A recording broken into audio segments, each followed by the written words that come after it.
Ahojte, dneska sa tu pozrieme na tento fotoaparát, čo je Lumix Panasonic DMCL-X3, čo je výborný fotoaparát, troška starší, ale má výborné funkcie a tie funkcie si pozrieme v tomto videu.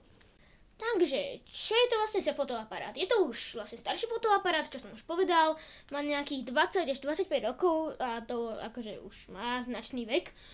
Ale napriek tomu, aký je starý, je stále výborný, stále sa dá použiť na výborné fotky.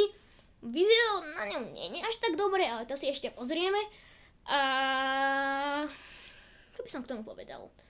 Asi nič. A má to ešte blesk. Čo je vlastne skoro každé fotoaparáty. Ale na ten blesk by som sa až tak nespoliehal. Jedine k veľmi blízkym objektom. Lebo keď už máte troška väčší priestor, čo chcete fotiť, tak je to vám vlastne úplne na nič, lebo je to slabé.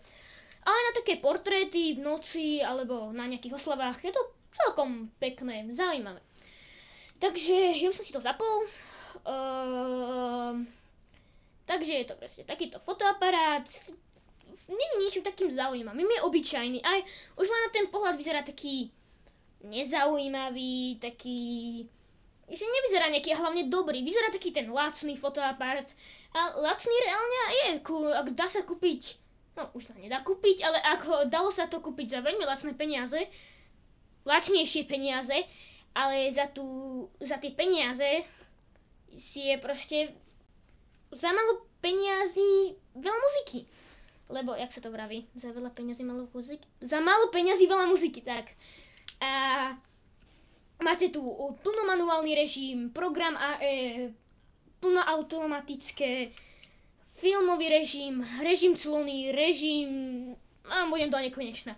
Je to proste fakt výborné, má to super funkcie a hlavne ten makro, to je veľmi dobré.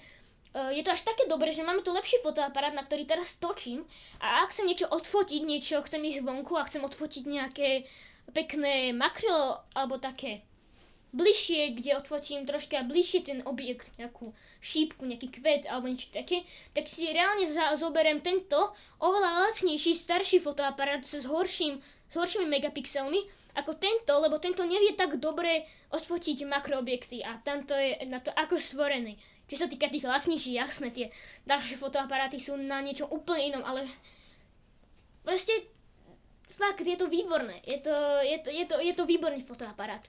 Takže ja by som išiel sa pozrieť, ako to robí film, alebo proste video, ako to točí, čo nie je práve najlepšie, ale tak, poďme sa na to pozrieť.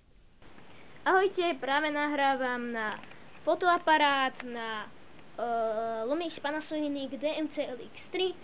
Môžete vidieť, že je to dosť, ako keby, o ničom, lebo proste je to o ničom a hlavne to chápem vlastne, lebo tento fotoaparát je určený hlavne na fotografie a ani video v tej dobe nebolo také dobré a hlavne nie na to, aby to dávali do takýchto lacných fotoaparátov. Takže vlastne to celku chápem a tento fotoaparát nie je určený práve na video. Ale akože kto chce, je to také troška staromodné, aj to video vyzerá troška tak staro. Tak je to celkom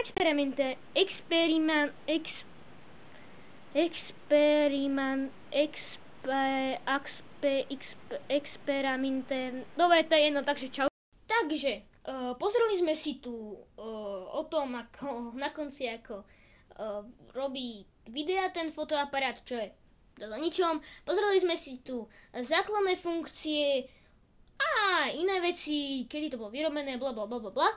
A teraz by som sa vrhol na tú poslednú a podľa mňa najdôležitejšiu vec, a keď to vlastne robí fotky. Takže ja vám tu vlastne hodím nejaké fotky, čo som nafotil v prírode. Nie sú upravené, takže môžete vidieť originálne, jak to fotilo. A väčšina je nafotená ten makro režim, takže môžete na to pozrieť. Čaute.